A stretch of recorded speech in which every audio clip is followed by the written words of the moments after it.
Selamat pagi Bu, kami dari kelompok 4 proyek mata kuliah Trust Pro dengan topik pengaruh teknologi dalam bidang pelayanan kesehatan akan mempresentasikan hasil kerja kelompok kami. Jadi dalam bidang pelayanan kesehatan kami mengangkat dua buah studi kasus, yaitu yang pertama mengenai konsultasi online, dan yang kedua itu mengenai health tracing MI yaitu Kyrie Purba, Nanti Sibarani, Hans Gultom, Lucy Cete, dan Yosef Brutu. Presentasi kali ini kami membaginya ke dalam 5 bagian. Yang pertama itu mengenai deskripsi perkembangan komputer dalam dunia pelayanan medis. Yang kedua kami akan menerangkan mengenai studi kasus yang kami angkat. Yang ketiga kami akan memaparkan mengenai dampak positif dalam pelayanan medis. Yang keempat kami akan memaparkan mengenai dampak negatif dalam pelayanan medis. Dan yang terakhir kami akan memaparkan mengenai cyber etik dan cybercrime dalam dunia medis. Presentasi kali ini akan kami paparkan dalam kurun waktu sekitar 15 sampai 20 menit. Diskusi akan dijelaskan oleh teman saya. Poin selanjutnya akan saya jelaskan. Poin pertama yaitu deskripsi. Dalam perkembangan komputer di dunia medis, sudah dapat dikatakan cukup berkembang pesat. Hal ini dapat kita lihat dari penggunaan alat-alat medis yang menggunakan mesin otomatis dan dikontrol menggunakan komputer. Sehingga ini memudahkan kita ataupun tenaga medis dalam mengobati ataupun melakukan penelitian terkait dengan dunia kesehatan. Dengan perkembangan teknologi yang begitu cepat dan berkembang dengan sangat baik, maka memberikan berbagai pengaruh yang besar bagi kehidupan manusia di saat seperti ini.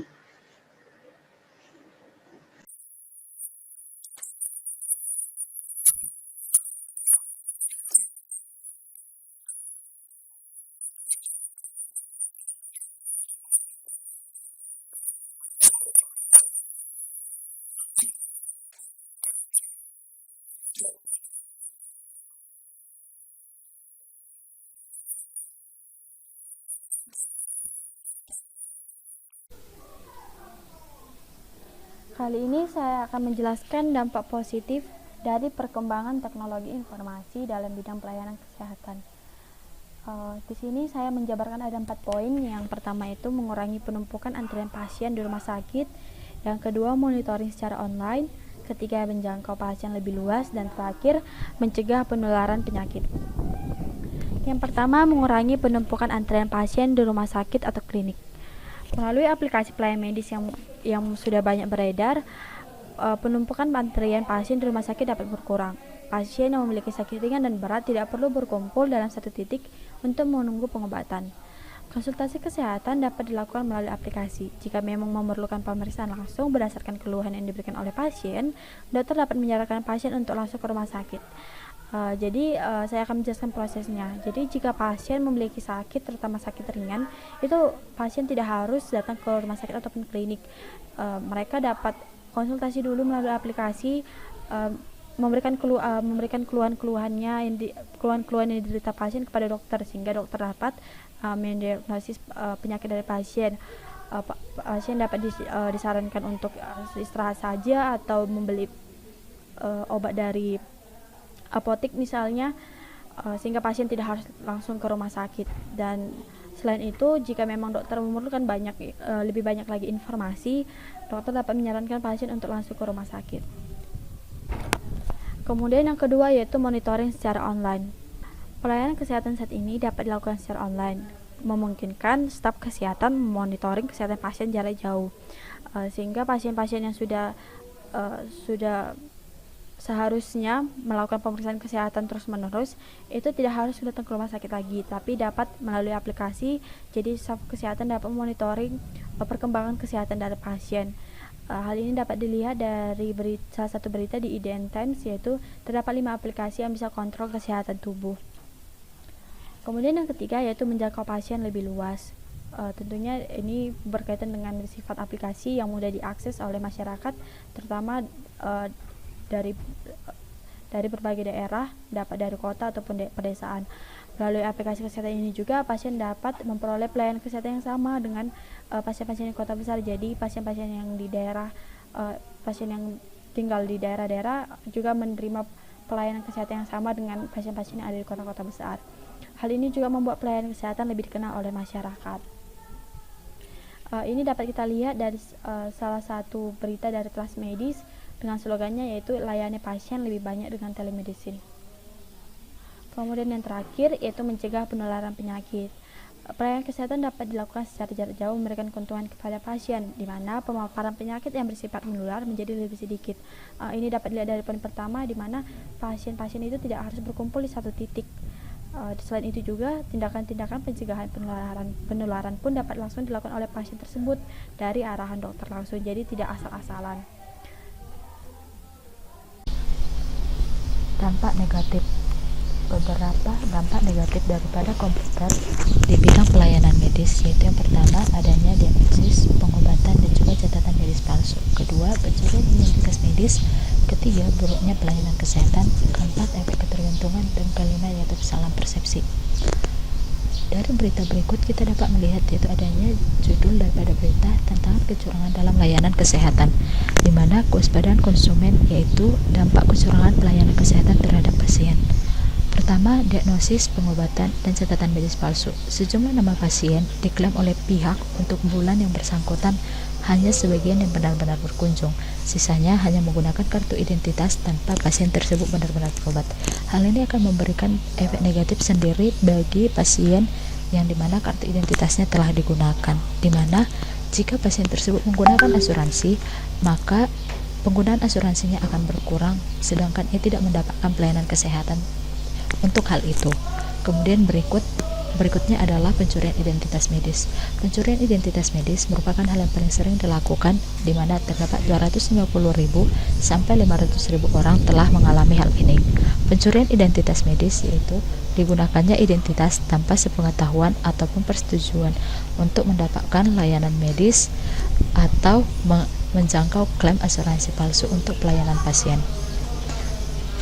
Berikutnya yaitu dari Serap News adanya keluhan daripada warga terhadap pelayanan kesehatan di Puskesmas Samar Kilang, di mana buruknya pelayanan kesehatan ini karena kurangnya perhatian tenaga medis di tempat pelayanan kesehatan, yang dimana hal ini tampak dari berita di atas. Masyarakatnya mengeluhkan akan buruknya pelayanan dari puskesmas yang berada di wilayah mereka, sehingga mengakibatkan salah seorang warga yaitu seorang ibu hamil harus melahirkan di tengah jalan ketika saat menuju ke rumah sakit. Hal ini diakibatkan karena kurang tanggapnya pihak medis yang berada di puskesmas, sehingga kurang cepat untuk mengoper ibu hamil ini untuk pergi ke rumah sakit. Dan juga seperti yang pada berita tersebut, bahwa mobil ambulans yang ditumpangi oleh ibu ini dikemudikan oleh keluarga ibu pasien ini sendiri. Hal ini dikarenakan karena tidak adanya supir ambulans yang standby di tempat tersebut. Kemudian berikutnya adalah efek ketergantungan. Efek ketergantungan yang ditimbulkan dari perkembangan teknologi saat ini yaitu adanya pengaruh itu dalam penggunaan teknologi, di mana efek ketergantungan ini banyak bermunculan terhadap anak-anak yang menggunakan komputer atau telepon seluler yang tidak diawasi semenjak dini. Dari efek ini dapat menimbulkan terjadinya dampak negatif yang dimana akan menimbulkan penyakit baru seperti pada penglihatan akibat radiasi, dan juga pada pertumbuhan otak yang akan memperlambat pertumbuhan otak akibat efek radiasi ini. Kemudian berikutnya adalah kesalahan persepsi yang diyakini oleh masyarakat, di mana dalam perkembangan teknologi saat ini mengakibatkan penyebaran informasi di masyarakat akan sangat mudah dan juga cepat dan serta luas. Hal ini dapat menimbulkan dampak negatif dalam dunia medis, di mana orang-orang yang memiliki gejala penyakit dapat mencari informasi di internet dan dapat mendiagnosis penyakitnya sendiri tanpa menanyakan ataupun mengkonfirmasinya kepada para ahli, sehingga hal ini akan berakibat fatal terhadap orang tersebut.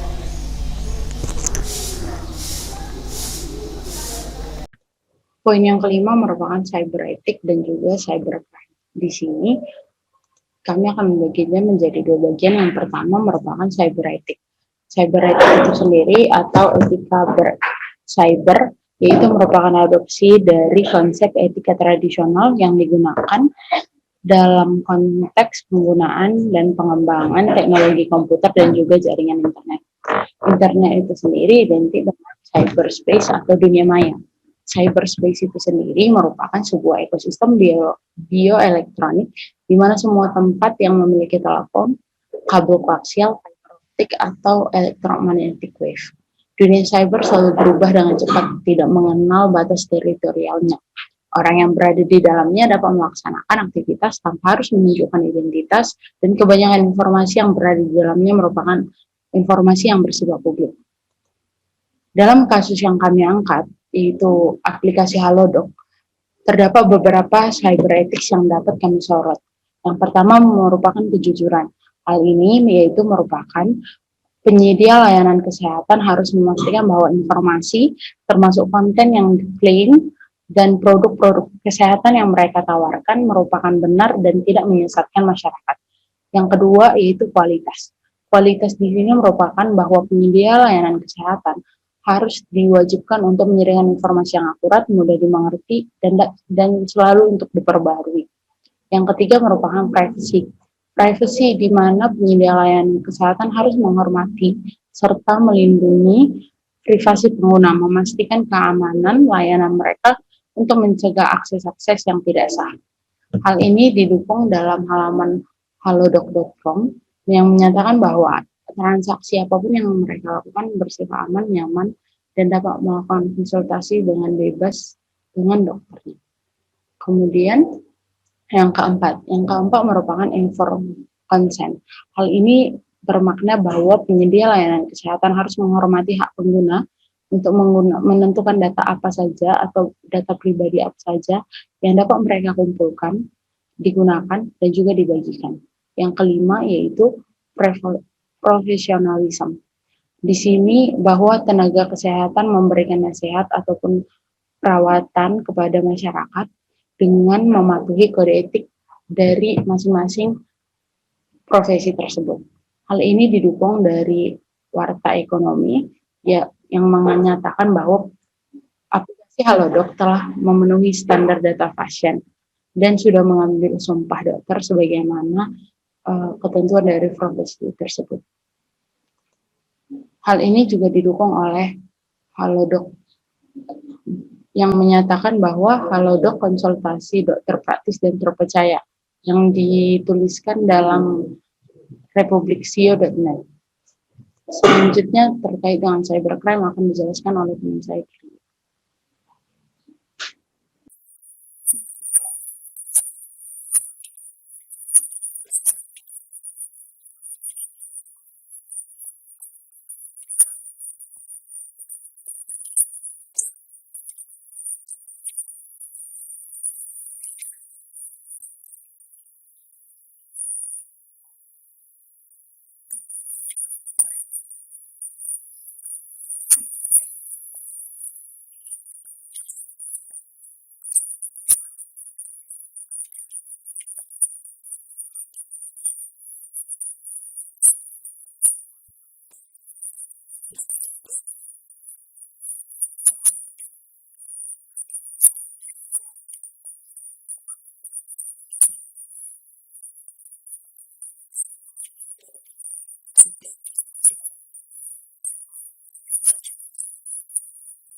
Kesimpulan yang dapat kami ambil dalam pelayanan medis dan tracing app yang telah kami paparkan bahwa masih banyaknya kesenjangan digital dalam bidang kesehatan.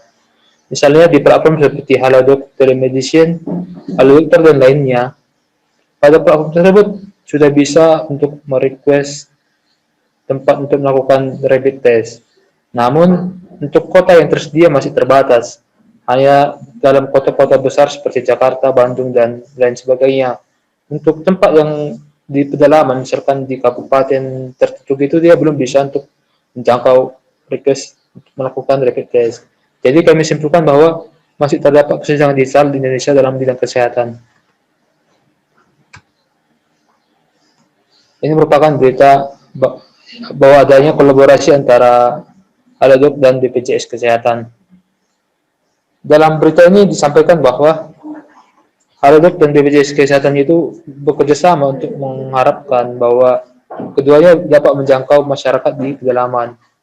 Hal ini adalah salah satu upaya untuk meratakan pengaruh teknologi dalam bidang kesehatan atau mengurangi adanya digital divide. Apalagi BPJS Kesehatan itu sudah merambat ke kehidupan masyarakat di tingkat desa ataupun di tempat-tempat yang tidak dijangkau oleh teknologi seperti yang ada di Halodoc. Jadi diharapkan dengan adanya kolaborasi ini, kedua bagian ini bisa menjangkau masyarakat yang lebih luas lagi. Ini merupakan daftar pustaka yang kami pakai dalam menyusun hasil presentasi kami.